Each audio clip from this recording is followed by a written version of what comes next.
Do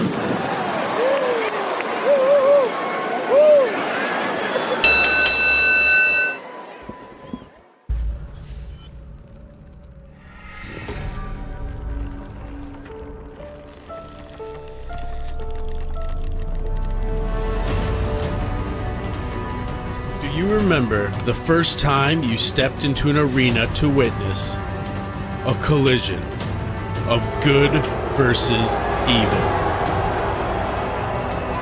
The excitement in the air, the roar of the crowd,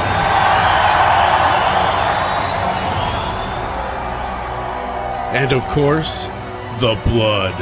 It's time to relive those memories big time. A historical wrestling lesson taught by your professors, the legendary Terry Sullivan and Supermouth Dave Drason. Rocks TV and International Big Time Wrestling present Big Time Memories.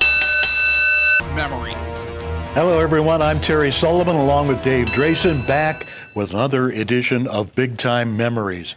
And something really unique today, something very different, as we take a good, hard look at what happened to one of the most successful wrestling promotions in the world, on top in the late 70s, or late 60s, early 70s, and then eventually died. Well, we got to thank one of our viewers who really suggested this show for us. Yeah. We haven't thought about doing this, and it's basically the final days of big time wrestling.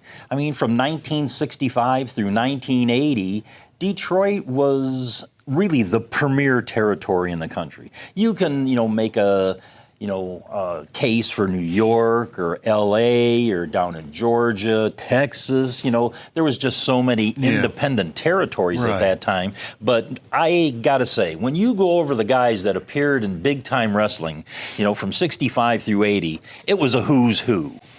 And God, it was just great memories. And let's bring back some of those memories and let's talk about and analyze what went wrong. Yeah. And some of it's factual. I mean, you can verify things like the economy at that point in time in the city of Detroit and the area. And some of it's subjective, and hopefully you'll be able to tell what's what. Well, tell me about the glory years, Terry. Yeah, to me, the glory years were 67 to 73. And I say 73 because that's when things started to decline. That's when attendance started to slip a little bit. And it really started to slip in around 75. We'll get into some of the specifics on that. And then in late 1974, it's like you and I and, some of the talent, Tony Marino, Killer Brooks, and the Booker Jack Kane, and so many others, we formed the UWA and had a rival promotion, which, I think you might have brought up in another show, is that we did that when the Sheik was on tour in Japan. Oh, yeah. And he wrestled one show there, and when he found out about it, he came back home. Yeah, that was the timing of it, and something which, quite frankly, I'm embarrassed by. I feel really, really bad about doing that to the man, because he always treated me so well, and screwing him like that was just not in my character. But we all, were drinking the Kool-Aid and thought, well, got to go along with this. So strategically, what's the best time the best way to launch this thing is when he's out of the country, and literally take it over. And nobody knew what was going on. It was a Friday night. We taped our TV in Canton, our first couple of TV shows. And the next morning, I drove the tape to Channel 24 in Toledo. As we mentioned, the name on the contract for Canton and Toledo was Jack Kane. It wasn't the Sheik. It wasn't Edward Farhat. It was Jack Kane. So Jack Kane delivered tapes, and they got on the air. Both in Canton, where it took a little longer, and in Toledo, though eventually he got back on the air, but, cost a little money. Wouldn't you say we all left because it was during, great years and great crowds, but the payoffs were awful? Right, yeah. At least that was the perception. I mean, where do we go where we think we're making enough money? Where do we go in life where we don't think we deserve more? And but there were a lot of expenses that weren't really necessarily related to the wrestlers themselves, yet they took the hit. Yep. And then after, we left, our promotion lasted right about a year and a half, almost 2 years. Something like that. And it was awful. It was terrible. Yeah. I moved on into my managing career. Yeah. And you, Marino, Brooks at one point, Ben Justice, came back into big time wrestling. All came back. Right about 1977. I came back in 76. Okay. I think Ben Justice came back quite a bit earlier, and gradually everyone came back. Okay, so when we'll talk about, how, the fall of big time wrestling and what went wrong, and let me give my perception first. Yeah. And then let me ask you, because you were around, Yeah. at the dying days, but I wasn't. Right. So this is what I have, and this is what I remember. 1977, the guys that were in the territory at that time, really a guy, a who's who. You still had the Sheik, Bobo Brazil, Abdullah the Butcher, Dick the Bruiser. Sheik against Bobo Brazil. Let's do, and this is me being snarky, let's do that for the 10,000th time. Yeah. I mean, you know what I mean? Okay, and Dick the Bruiser, after he stopped his promotional war against the Sheik, he was still in. Jimmy Valiant came in for a couple of shots. Prince Peter Maivia came in from Hawaii. Superstar Billy Graham came in for a show or couple two. Of shots, right? Yeah, Gary Hart took over the booking. George Goulas came in. Tojo Yamamoto, those were Nick Goulas guys from Tennessee. The Funks came in, Terry and Dory Jr. Yep. Fritz Von Erich came back after almost a 20-year absence. His son Kevin came in too. Kevin did one show. Andre the Giant came in, Dusty Rhodes, Gino Hernandez. What a great little talent and that was to come in. Thunderbolt Patterson came back. Tony Marino, when he came back after our UWA, he came back as a heel. Yeah. Which shocked the fans. Yeah. And then, I'll lead up to it, but Lou Klein retired in 1977 also.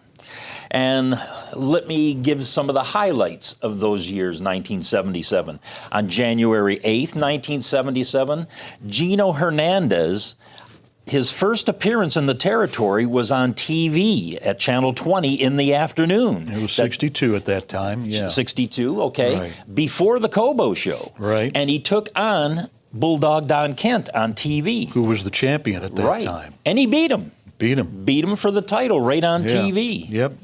And Gino was 19 years old. Yep. And became a huge star. Was it the right move to make with him? I don't know. Conceptually, yeah. Put the belt on a new hot star, sure. But again, we'll get into some more of the reasons. Yep. And after he beat Don Kent on TV, he teamed with Bobo Brazil that night at Kobo. January 2nd, 1977. Here's an odd one. Captain Ed George's first match. I mean, he's odd, or the first match is odd? The Sheik's son, Captain Ed George, teamed with Big Money Hank James versus the Kangaroos, and this happened in Toledo. This wasn't at Kobo. Okay. And his first Kobo appearance was with Hank James versus Tojo Yamamoto and Tony Marino. So are you implying that Captain Ed George was part of the reason that Big Time Wrestling died? Well, he's a big reason, and you can ask Gary Hart about that if poor Gary was still alive. And to end 1977, they filmed the movie I Like to Hurt People. A cult classic, featured the Sheik, Dusty Rhodes, Dick the Bruiser, so many others. Terry Sullivan. The classic interview with Terry Sullivan, with Abdullah Farouk and Eddie Creechman. That was the highlight of the whole movie to me. It really was. What do you remember about the filming? That it had different incarnations, that it went from being like a thing involving the occult to a porno movie, thus the appearance of Gail Palmer, who was a Penthouse pet. And so it was going to be a porn movie, and then it was going to be the Sheik was possessed by the devil, and then all of a sudden it came out with sort of all 4 or 5 of those things blended together. Yeah, it's great to watch that movie. It brings back a lot of great memories. But Bob Finnegan was the pretty much the brains behind that. Brian Greenberg, Don Jackson, they all did a really, really nice job. And the Modfather, Mark Boone, did some of the music for it. Some of the music, yeah. Got to give him credit where credit's due. Right. So that really ended 1977 for me. 1978. And I think it was because with the captain, getting the big push, Gary Hart just gave up as booker. He just, couldn't control the dressing room, couldn't do anything. Gary Hart left. Now, did Gary Hart say that in his book, that he was the booker? I tried to find that in his book because I read it recently for the second time, and I couldn't find that anywhere. Gary Hart never gave me one order, never gave me one piece of direction. I don't. He may have, in his own mind, been a booker, and I think he was definitely offering suggestions. And I don't think he was booking, though. I think at that point in time, it was pretty much the Sheik and Eddie Jr. But, you had to look at the other guys, new guys that they were bringing in at the beginning of 1978. Dave Briley, Kevin Cranton, Chuck Sells. Hall of Famers, all. Jim Oliver, Race Bannon, the Carolina Kid, Gary Fargo, Mark Shera. It's like, God, the fans at Cobo wondering, what's this influx?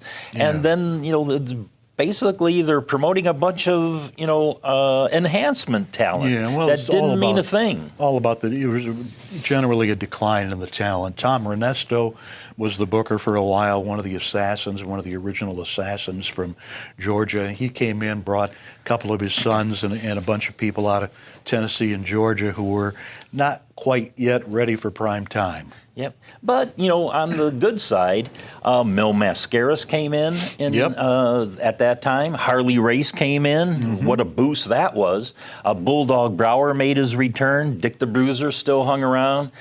But the Magnificent Zulu resurfaced. No. Yes, for one show. But on that show, there was no Frankie Lane either. No. We had Ernie Ladd. And then they started promoting Heather Feather, doing arm wrestling matches against guys. And then they had her, wrestling guys, which I don't know how the fans took that, but, sweet gal, Peggy Jones. She was wonderful. The matches, the whole gimmick was a snoozer. Yeah. Go to the popcorn stand. But some of the matches, highlight for 1978. Yeah. On June 10th, you had Bobo and Captain Ed versus Al Costello and Nelson Royal. Now, that was a sellout, right? No, not at that time. And what ended up happening in that match was that the captain was tied up in the ropes. And at that time, Al Costello and Nelson Royal started teaming up on Bobo. And out of the back came Don Kent. And all three of them were beating up on Bobo. And then, to the shock of the Cobo crowd, how many that were there, which wasn't many, the Sheik came and saved Bobo. Oh. Do you remember that one? Bad move. Bad move. They were desperate at that time, I think. This is when they turned the Sheik into a good guy. That was one of Gary Hart's suggestions, I am pretty sure. And that was the all-time desperation move, and it didn't work. And then it was 2 weeks later, they had the Sheik and Bobo teaming together for the very first time in history against Don Kent and Nelson Royal. Which I don't know the result. It was probably a disqualification on both sides. I I wasn't there, so I just know that the match happened. Also, on November 11th, 1978, you had the Sheik teaming with Dick the Bruiser, of all people, against Terry and Dory Funk Jr.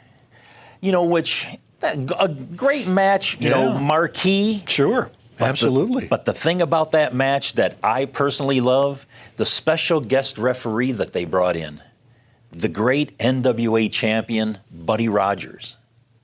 Really? Yeah, for a one-time shot. Wow. Yeah, I'm shocked too. Yeah. And that's 1978. As things got worse, 1979 happens.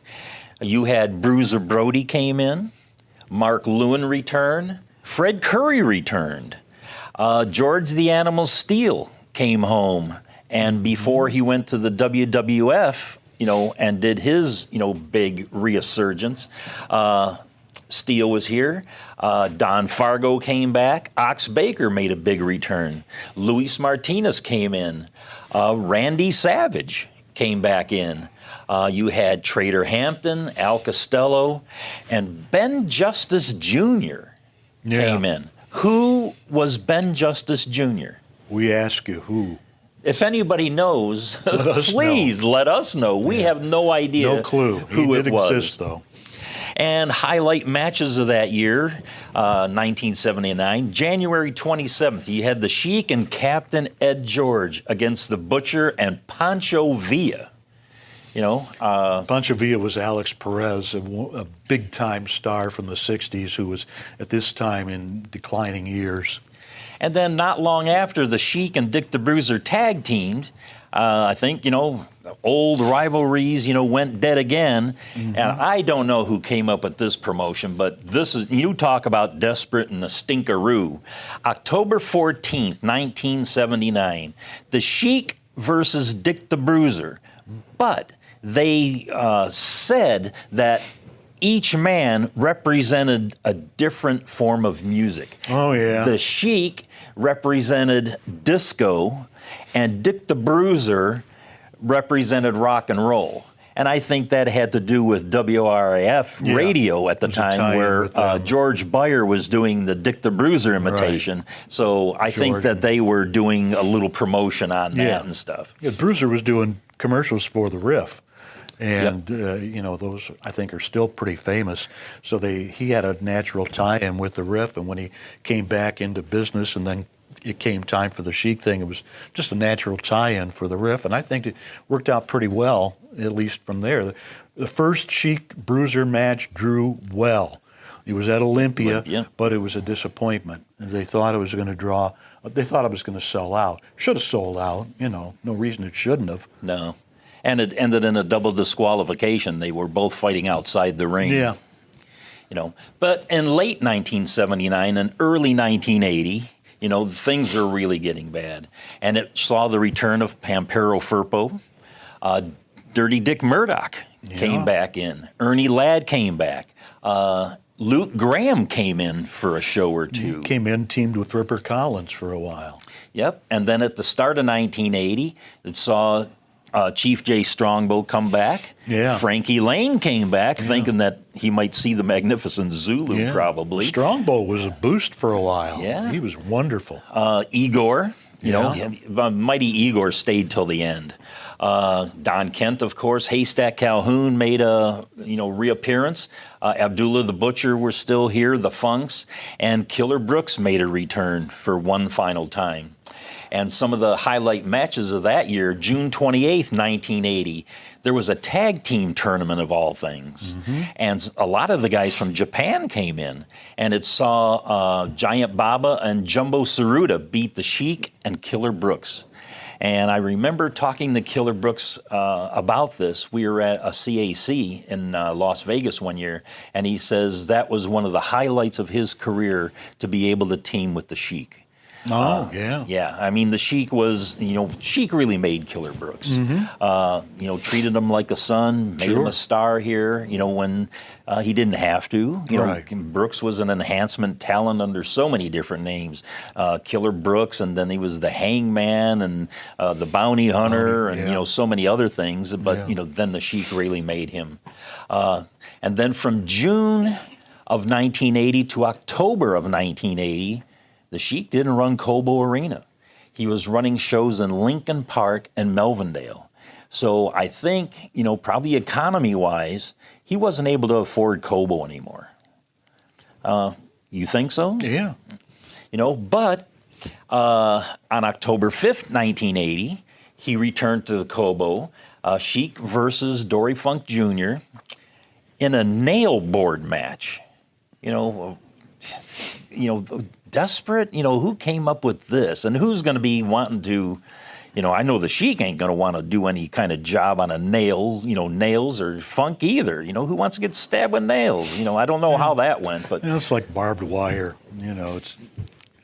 But on October 12th, 1980, saw the end of Big Time Wrestling. It was the final show at Cobo Arena, and let me run down the card. Okay. They brought in the WWF champion, Bob Backlund, who went against Ken Patera in a no contest match. Bob Backlund worked twice. Wow. For a WWF champion to work twice on a show, he teamed with Andre the Giant against the Samoans, who, Andre and Backlund won. The Sheik took on Bob White in one surprise because it was supposed to be the Sheik versus Bobo. And for the first time I could remember, the Bobo no-showed a big-time wrestling show. Don Kent beat the Mighty Igor. Malcolm Monroe beat Rick Bolton. The Davidson brothers beat Bobby Colt and John Boy Ruffin, our good friend. Yeah. And that was the show. Yeah. You think about the shows in the 70s and versus that. Not that they're all bad talent, but it wasn't the quality that Detroit was used to paying for. Yeah, and in those dying years, 77 through 1980, saw different champions, emerge. You had Mighty Igor finally got his chance to wear the belt. Ox Baker for a while. Terry Funk had it for a while. It was a sad day, when, big time wrestling died. Well, the thing with different champions was one of the things the Sheik was told is you got to give up the belt. We've got to have the belt on somebody else. Basically, they wanted the Sheik to get out of the picture. You've been here too long. You've been on top too long. Same type of main events, disqualifications, blah, blah, blah.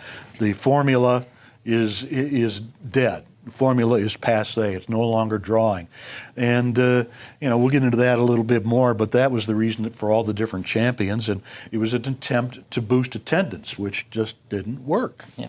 So through 1976 through 1980, you were there, and I wasn't. So now let me ask you your take on the downfall of big-time wrestling. First and foremost, do you think the economy had anything to do with it? Yeah, the facts are that around the city of Detroit, around Michigan, there was a downturn around that time, and all entertainment was affected to some degree. There was just less disposable income to go around, and even though the Cobo Arena, the top price was what, $5 or $6, something like that for ringside. Back in the day, that was a lot more money than it sounds like now, and to bring the family to downtown Detroit. And it was just not going to happen as much as it used to. So, yeah, definitely some. And another effect, I would say, that caused its downfall were the constant no-shows. Yeah, and to me, the major no-shows that I recall were Dusty Rhodes and Bruno Sammartino for the rematch. They had met 2 weeks before, and Bruno was due to come in again for the rematch, and he no-showed. It was due to money. I mean, the specifics, you talked to Bruno about it, but it was all the specifics, who knows? It was due to money, though, that Bruno no-showed. Dusty no-showing, that was a major, major problem for people. Even though at that particular time, things had already been in a downslide, Dusty Rhodes was the major reason that a lot of people came to the Cobo Arena that night, because he was becoming well known nationally, and him not showing definitely hurt. And what about Bruiser no showing? Bruiser had his own, when he was doing the opposition thing, he had his own share of no-shows. I remember there was one time it was supposed to be he against Ernie Ladd in a chain match or something like that. Ernie Ladd no-showed. The same card, several other people didn't make it. Jimmy Valiant, for one, didn't make it to that particular show. So it was a problem across the board. Another factor, which is always integral to professional wrestling, the loss of television.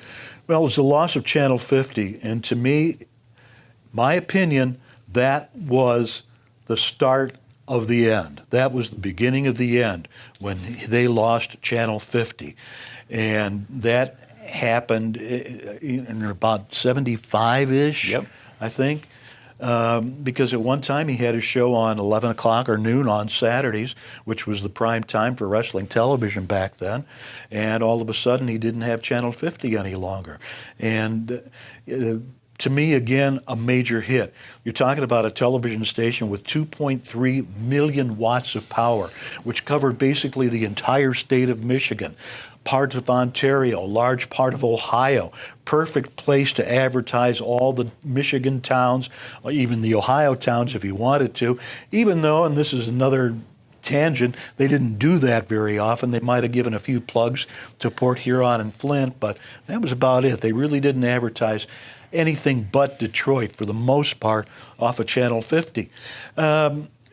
So at this time in the city of Detroit proper, there was no cable TV. No. Because USA Cable, the Madison Square Garden network with Vince McMahon's Madison Square Garden shows, was being seen on cable.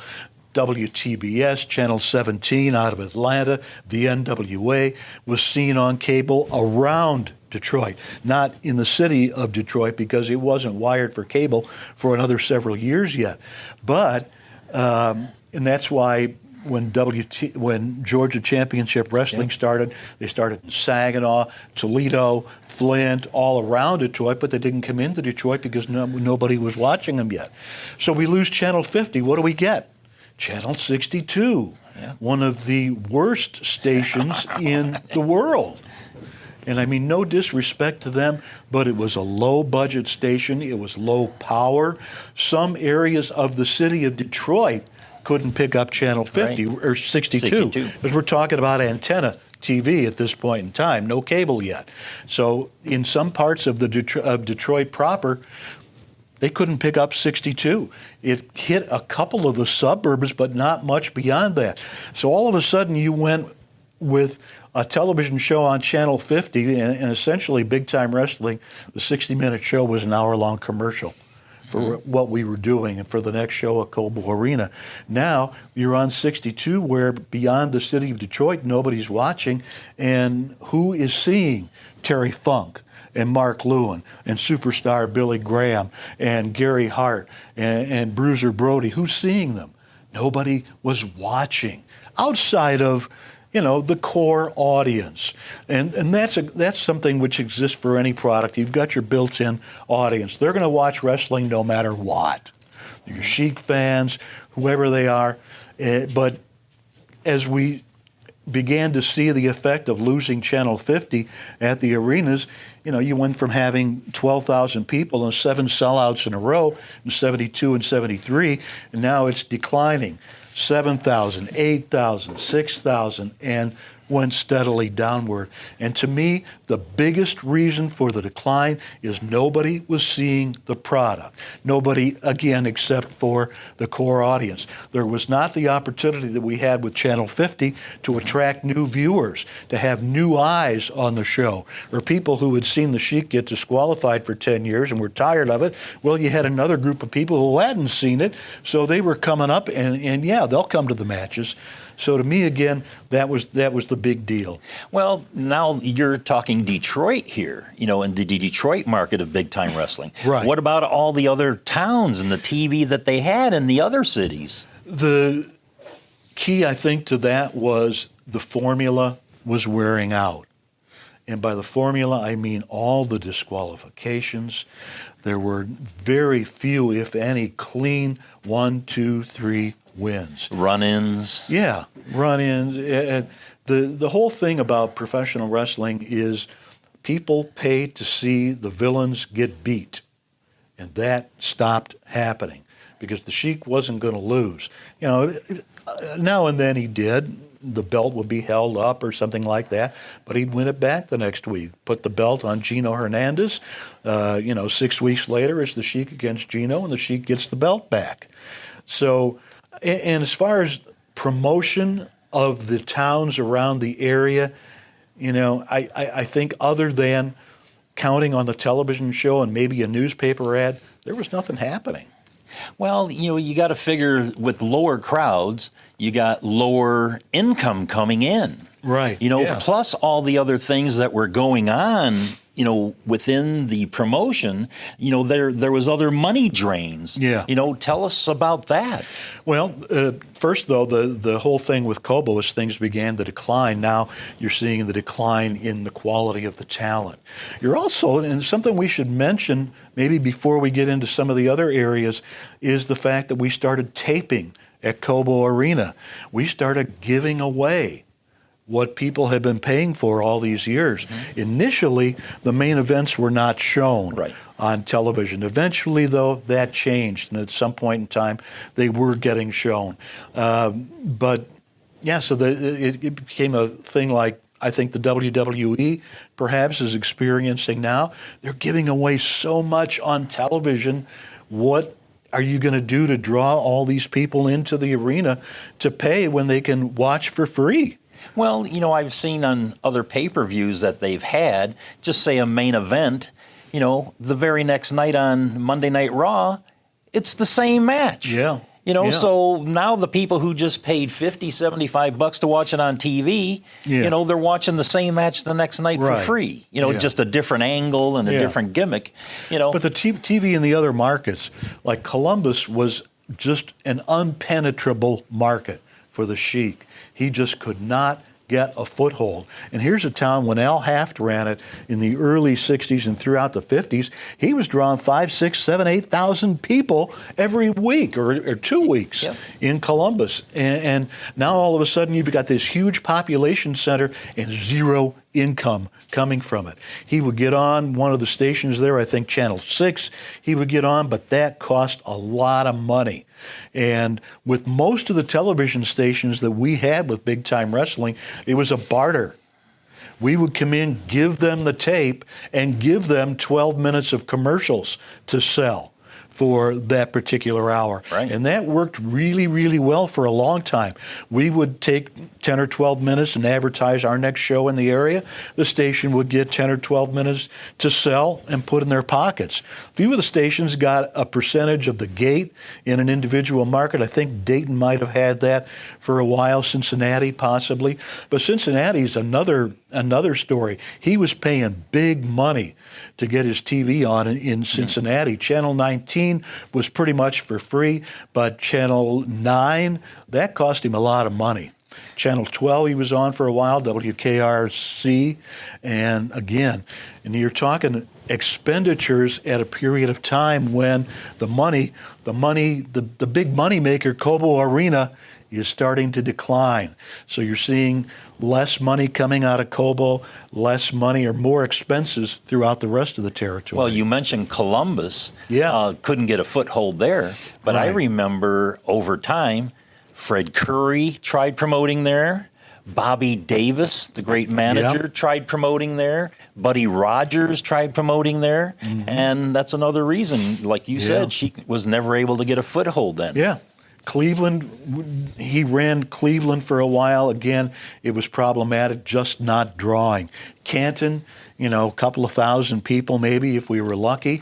Now, when Eddie Jr. took over booking in Toledo and Dayton, it really started to bring things up. And that's a whole nother part of this discussion, but we can talk about that here as we go.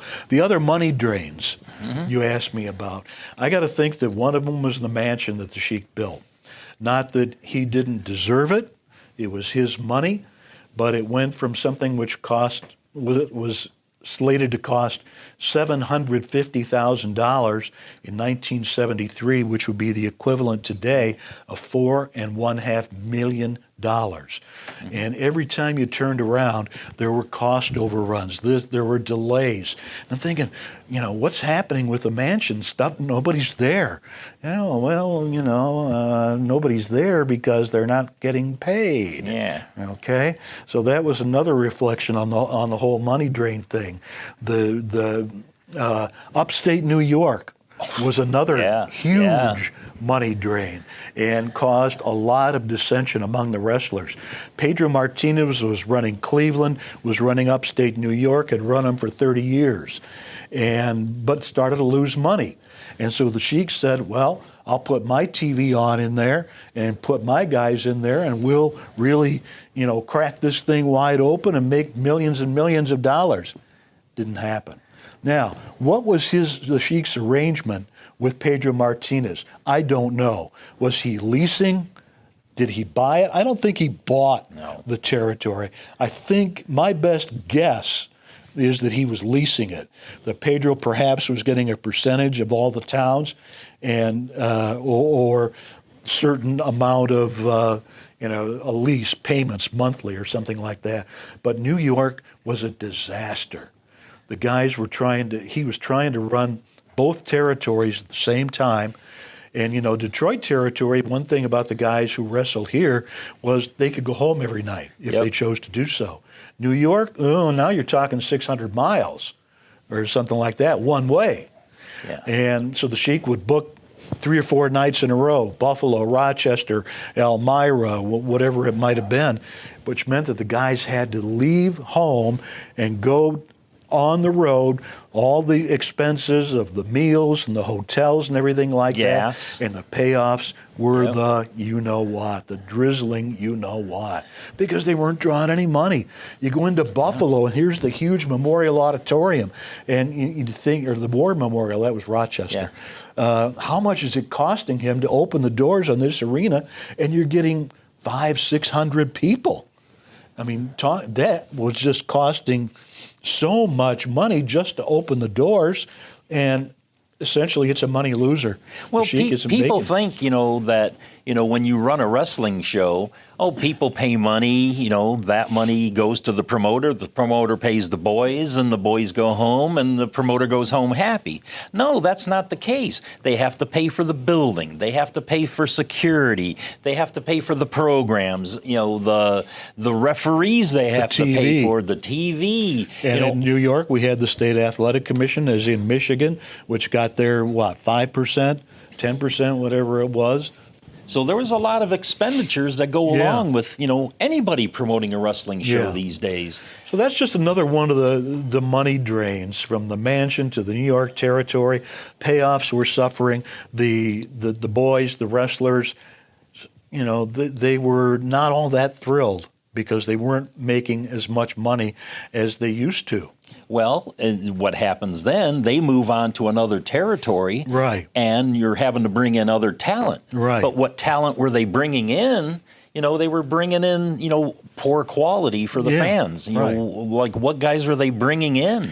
Well, opposition is definitely something that hurt. The Bruiser was opposition throughout the early 70s. Yeah. We started with Universal Sports, and I don't think that really hurt the Sheik too much. I think the reality was a lot less impressive than we had all envisioned. But yeah, he lost all of our guys, and that was a good opportunity for him though, because when all of our guys left, he had to replace them. So he brought in the Poffos, Angelo and Lanny. Randy came along. He had the Islanders, who became the Wild Samoans, Afa and Sika. Gentleman Saul Weingeroff, manager, came in with the Islanders, or with the Poffos originally, then went to the Islanders. Killer Carl Cox came back, the Alaskans. It was fresh matchups. It was new talent, and really did sort of spark things a little bit. But at the same time, in Detroit, nobody's seeing it because you're still on Channel 62. I can tell you about days going to tape at Channel 62 when the crew didn't even show up. You had Joyce Farhat, the Sheik's wife, in the back running audio. What? I had a friend of mine that I would take to the matches. He would run one of the cameras. And then the equipment would break down, and there was nobody there to fix it because there wasn't a full-time engineer. They had a guy who did it, a side gig engineering for him, but you couldn't get a hold of him on a weekend. Oh, man. So anyway, it was nasty. Now, what about when they ran the Muhammad Ali, Ali-Inoki? Oh, yeah. That was in June of 1976. So June this is still 25th. early, in the decline. Right. But what happened there?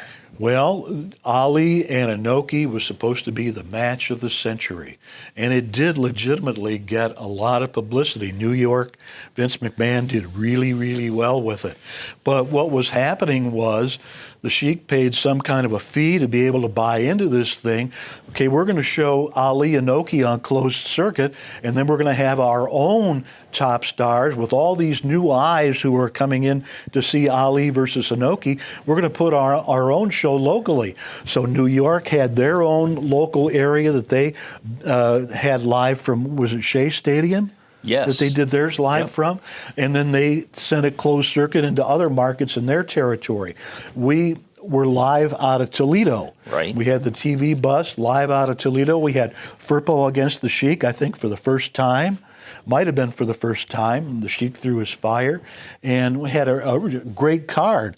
But then we also sent a closed circuit to Olympia, Flint, Cincinnati, and Dayton, and I think maybe one or two, maybe Canton.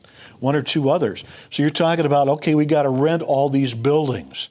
But yeah, hey, thousands and thousands of people are going to show up. Yeah, Didn't happen. They didn't. It laid a huge egg. Yeah, Toledo did okay, drew a few thousand people, but now you got this rent to pay and all these other arenas and no income to pay the rent. Yeah, because in Detroit it was shown at the Olympia Stadium, and I went there with my good friend Dr. Eric Goldenberg, and yeah, like you said, if there was 1,500, 2,000 at the most, I'm being generous there, and besides because they showed the Chuck Wepner against Andre. They had then they had Gorilla Monsoon. So I know they showed the New York thing. I'm not sure if they showed the Toledo, our own promotion there. I can't remember that. But then the Ali-Inoki match. Oh my God, what a stinker that was! Beyond awful. Everybody was wanting their money back. Yeah, that's a story for another Bigtime Memories, perhaps. So again, money drains on the promotion, which is already struggling. You got rent for 6 or 7 arenas around the country, newspaper ads, all the security, all the expenses you mentioned before. So that was a huge drain on the bottom line. And like you said, they were giving away all the matches on TV for free. The taping at the arenas, which they had to do because now they were the TV stations were asking for money, to show, as opposed to we were giving them the show for free and they were making money. Now they're asking us to pay to have it on TV. Yeah. That didn't work out. And then the talent that, we were bringing in, they were bringing in some big names. Yeah. But, you weren't able to pay them because the crowds weren't there. And they were bringing in big names to Detroit. Because the names you mentioned earlier, like Backlund and Patera and superstar Billy Graham, didn't come to Toledo, didn't come to Cleveland or Canton or Cincinnati. They just came to Detroit where, nobody's watching because it's on channel 62. It's up at the right-hand side of the UHF dial, which a lot of people didn't even know existed. So, it's like launching a brand new product and keeping it a secret. And, you were telling me, when we were discussing this over the phone before, something about Bob Backlund and a TV story. Well, the Sheik had a deal with Vince McMahon, the elder, to bring in some of his stars to Cobo Arena. But to me, it's like, okay, that's great to me, a wrestling fan, but who knows Ken Patera? Who the casual wrestling fan or the casual viewer know who Ken Patera is? No. Do they know who superstar Billy Graham is and all these others? Well, how do you get them to know about them? You air TV matches. You say, Vince, send me some tape on these guys. I'll put it on channel 62 and we'll build them up over a period of weeks. Did that happen? No, didn't happen. He didn't get tape from Vince. And I remember when Backlund came in, he said to me, what's the problem? What's going on around here? The house is not good at all. And I said, well, we did the live TV show, but nobody's watching. He says, well, I would have come in for TV. Nobody asked me. Yeah. There's so many problems, and like you're bringing them up, so many problems, great talent, No Yeah. fans. Can't pay the guys. They're going to move on. And then you had, people like Gary Hart and Mark Lewin and people like that getting in the Sheik's ear and saying, you have to get out of Detroit. You have to stay off of the shows. They're burned out on you. And there was probably a lot of truth to that. But we were already down, 2,000-3,000 people or something like that. And the Sheik booked himself someplace else. The big box office robbery night was during that. The Funks were in town. The Sheik was in, where did I say he was? Nashville against Andre the Giant. Right. Because they told him, get out of Detroit, take yourself off the show. Well, now we're down to the core wrestling fans who will come anyway. But if the Sheik's not on the crowd, then 1,500 more people stayed home. So, it was just even more awful when the Sheik didn't appear on the shows. And then, this other towns, like Toledo, Dayton, Cincinnati, Canton, Akron, Lansing, Grand Rapids, all those other towns suffered because they didn't get the attention that Detroit got, not in like years past. Right. And you're seeing the Funks on TV, and you're seeing Stan Stasiak, people like that, but they weren't coming to the other towns. They were just coming to Detroit. And, a lot of what the other towns was getting was rehashes. The Sheik against Bobo, the Sheik against Fred Curry, the Sheik against Igor. And it was the same ending every single time. The Sheik would have one of his screw job endings and send the people home mad.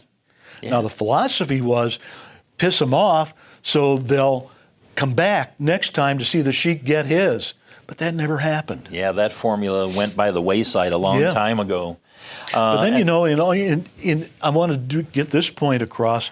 The same type of thing was happening around the country.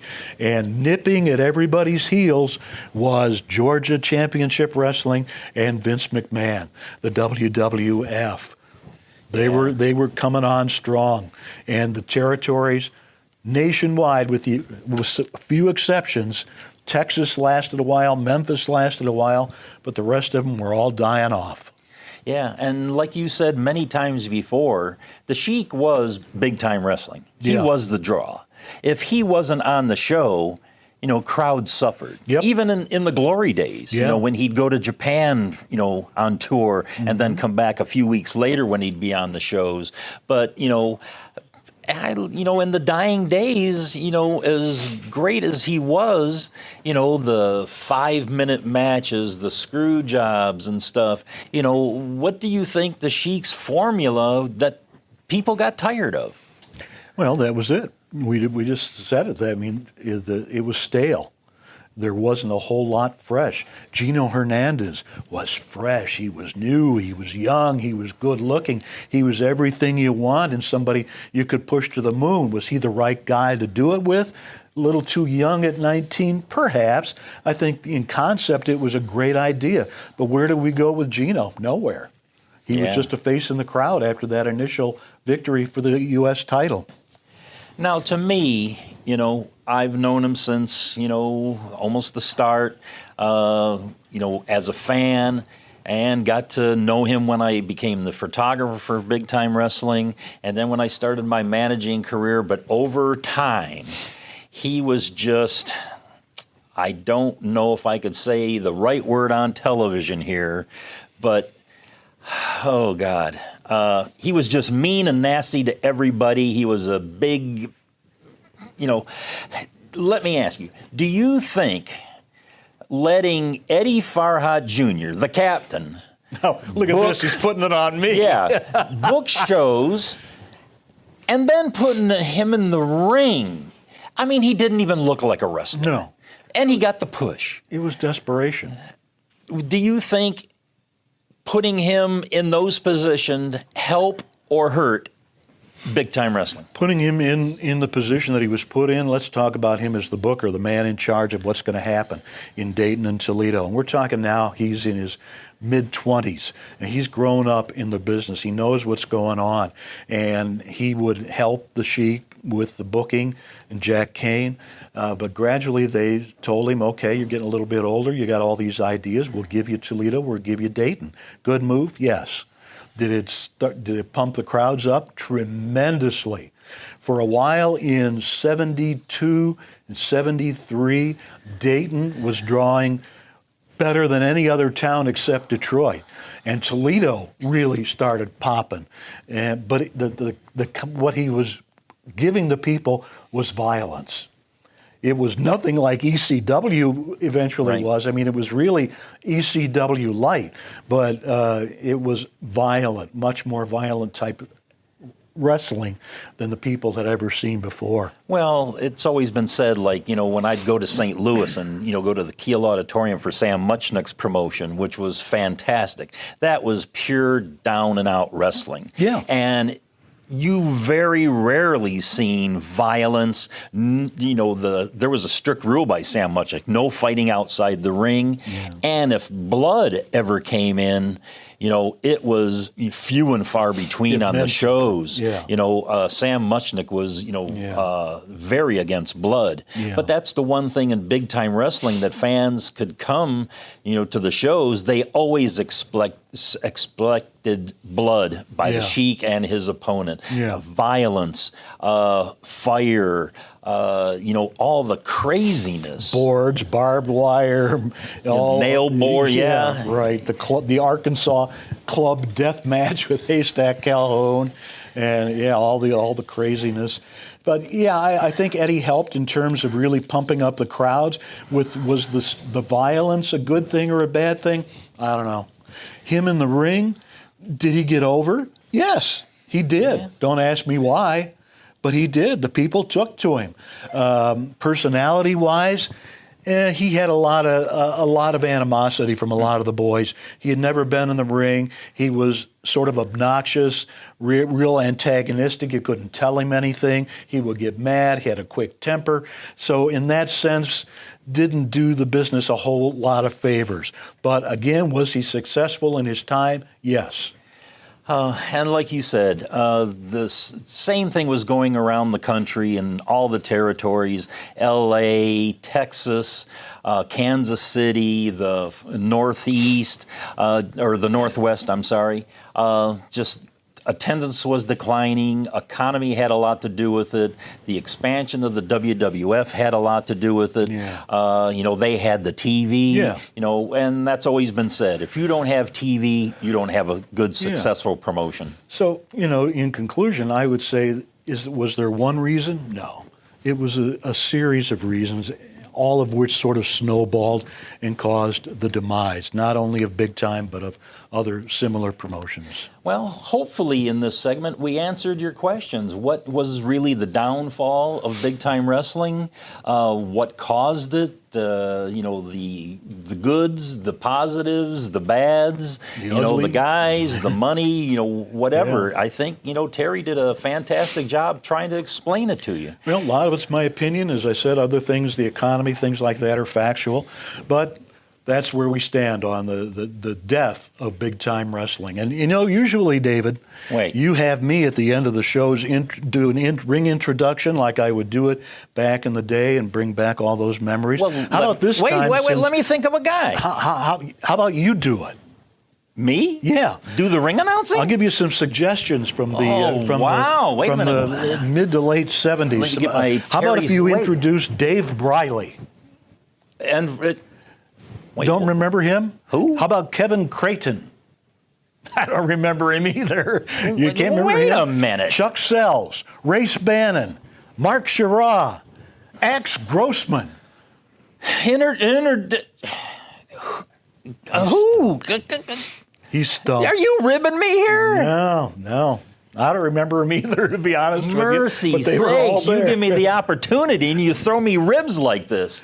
I'm going to throw a rib right back at you. Okay. I'm going to do a final introduction. Okay, go ahead. Introducing, from Williamston, Michigan. Where was he announced from? You know who I'm talking about. Atlanta.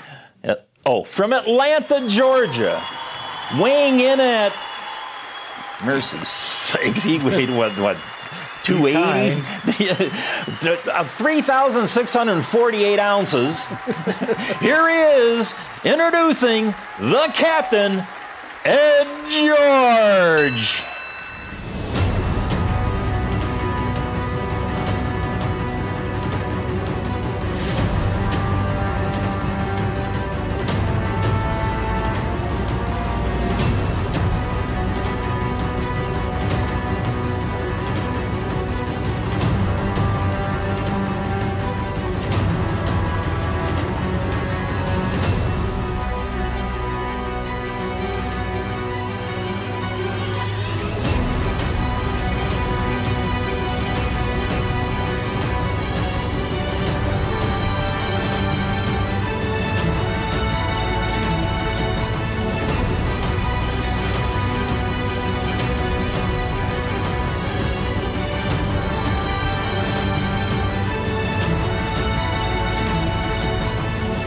I'm really proud to say that I'm a part of IBW. I take pride in IBW that we are a family-run company. It's a fight. It's a sport. IBW tradition has always mattered. You're going to see world-class professional big-time wrestling at its best. This ain't no sports entertainment. This is professional wrestling. International Big Time Wrestling's The Fix. Each and every week, your fix of IBW action. You want entertainment? Look no further than Rocks TV. International Big Time Wrestling! Wrestling fans, if you like what you've seen, don't forget to like, comment, subscribe, and also don't forget to ring that bell.